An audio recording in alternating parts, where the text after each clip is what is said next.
Well, here it is, the 2025 Nissan Rogue Rock Creek, a new trim for the 2025 model year that follows the Pathfinder Rock Creek in terms of adding a bit more capability and a bit more style to your otherwise pretty standard compact crossover SUV. Let's take a closer look. Styling wise, you can tell right away that it's new because we have these orange, almost red inserts right here, and we have some orange and red in the Nissan badge right here. I think it's generally a nice look with the more polished metal look up top, the top part of the grille, and then these big fat horizontal slots down low. The top bit is blanked out, but this is real grille right here. You can see through the radiator right there. And then we do have some narrow beams up here, and then the main beams down low right here. Interesting look. Then we do have way off to the side a vent. This is real. This goes to the front wheel well to help blow air past and avoid a high pressure zone right here. And then the hood itself has an interesting slope to it. So it subtly slopes down here and then has a curve and then goes sharper down here to the front grille. And then the top of almost fender flares are formed into the hood right here. So there's a sharp 90-degree bend right here, but the hood itself goes way down low at the top of the headlights right here. All that said, the hood is nice, but what's underneath it is quite interesting.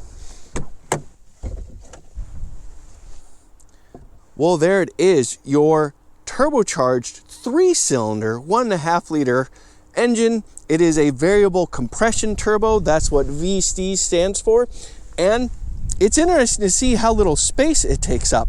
You know, the engine here to there, and then you have this super big, beefy engine mount right there, and then the battery's tucked right next to it right there, fuse box right there, windshield washer fluid is way over there. This is inherently a front wheel drive setup, so the engine is transversely mounted or side to side like that, and the center line of the axle is right here, pretty much the back of the fuse box slash the metal bracket holding the battery down.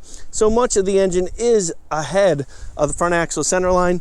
But the Rock Creek is standard all-wheel drive, so that does help distribute the weight a little bit. The transaxle is beneath the battery down here, and there you can see the intake flowing back. The turbo is off in the distance right here, and then we have the exhaust manifold and the catalytic converter right down there. This engine makes 201 horsepower and 225 pound-feet of torque. Not bad for a 1.5 liter, and I have to say, the sound it makes is a little bit better than I expected. 3-cylinder engines tend to sound especially buzzy. Not so here. But the other interesting part is there's no hybrid anything going on here. So this is still purely internal combustion engine powered.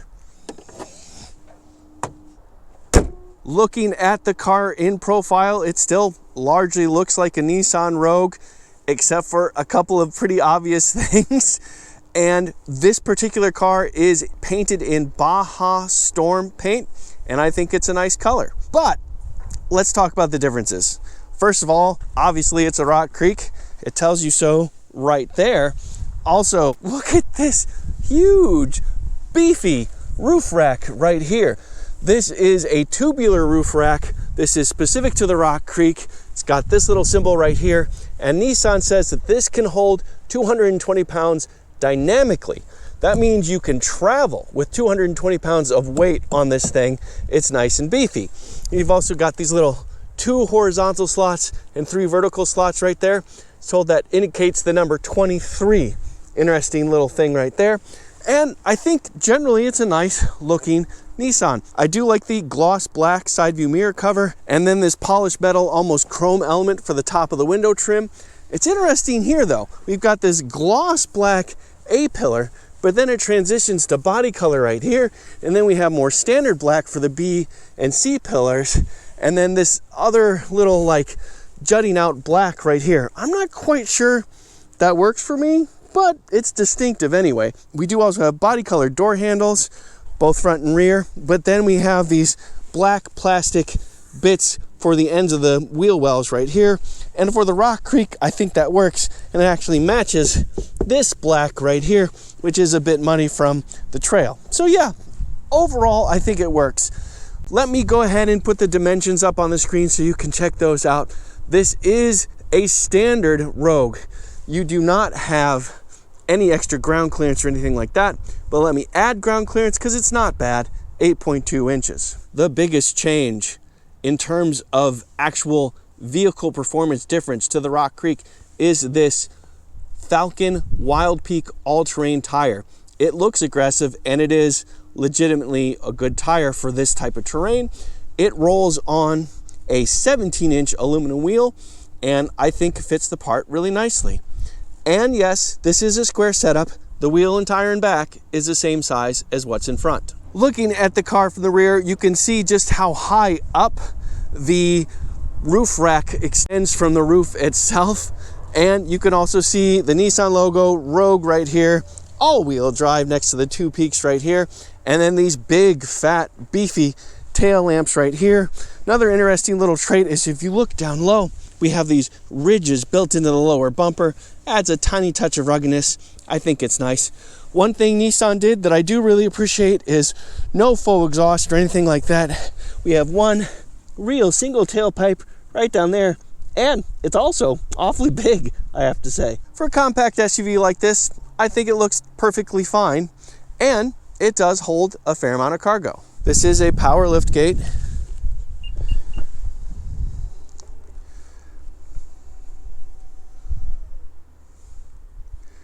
And it exposes a healthy amount of cargo space. It is a fairly low loading floor, and because it's a Rock Creek, we have this nice all-weather top to the floor right here. We also have a little bit of 12-volt power and a first aid kit right here, plus a little bit of storage down low and some tie downs hidden at the base right there, and a little bit higher up towards the second row. Underneath the floor, we do have a temporary spare tire, which is nice and easy to access.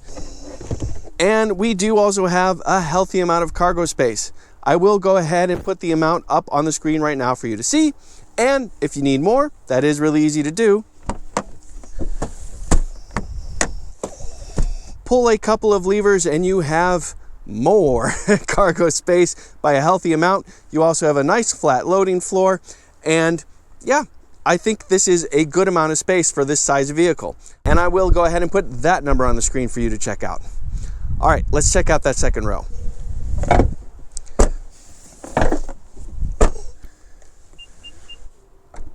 Even though this is a compact SUV, it's pretty spacious back here. Just by looking at it, you can see I have a decent amount of leg room right there, and the seat bottom looks fairly high as well. We do have this nice little finish on the sill right here of the door, and right now you can see the seat is automatically gone back for easy access to the front row. Even with that, I think I'll have plenty of legroom. And sure enough, I do have a solid 1.5 to 2 inches of knee room, and I have a good amount of legroom as well. I am 5 feet 11 inches or 181 centimeters tall, and I also have plenty of headroom, a good 2 inches of headroom. And the seat bottoms are reasonably high. They're not quite as high as I hoped, so my thigh support is only decent, but I still have less than a 90-degree bend in my knees. The seat generally feels comfortable, and I do also have 2 USB Type-C ports to charge things up, and if I need to rest my arm, no problem at all. I do have an armrest with cup holders, so yeah, it'd be fine back here for adults, no problem. We do have the typical controls on the door. Because we have the premium package, we also have 2-position seat memory. We also have a heated steering wheel and some other things. I'll go ahead and put the list on the screen right now for you to check out. It is a healthy amount of stuff. Being the Rock Creek, we do have these all-season floor mats. They are kind of like tucked in and built in nicely, so that will really help capture the vast majority of the mud and grit and dirt that would fall into the car. That's nice. We do have power seats, and the seats do have lumbar support, which is always nice. We do also have this 2-level shelf for the lower console right here, and that's a healthy amount of space. And we do have a couple of controls to the left of the steering. This is related to lane centering and driving aids, stuff like that. Typical controls here, and a tailgate open close as well. You can adjust both the tilt and telescope manually right there. The steering wheel itself is a nice fat rim, easy to hold on to, and I do like this orange stitching right here. This is a little goofy, this part, but it's not bad. We do have a flat bottom to the wheel as well as several media controls to the left and cruise control options to the right of the steering wheel. You are still looking at analog gauges in the Nissan Rogue, but we do have what looks like 4-inch screen in between, which has plenty of pertinent information. And next to that, we do have an 8-inch center display right here. And this center display does have wired Apple CarPlay and wired Android Auto. Push button start is down here. And there's the instrument cluster lit up and the center display lit up. Beneath that, we do have dual zone climate control, heated front seats, and like I said, because of the premium pack, a heated steering wheel. We do have additional controls for the dual zone climate control right there.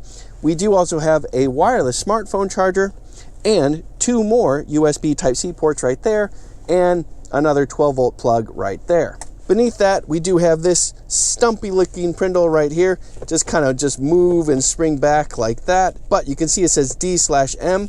You do have paddle shifters, upshift on the right, downshift on the left. And behind the prindle, we do also have an electric parking brake, 2 pretty deep cup holders, and drive modes, which I'll get to in just a moment. Beneath that, we do have more storage right there, and it's lovely.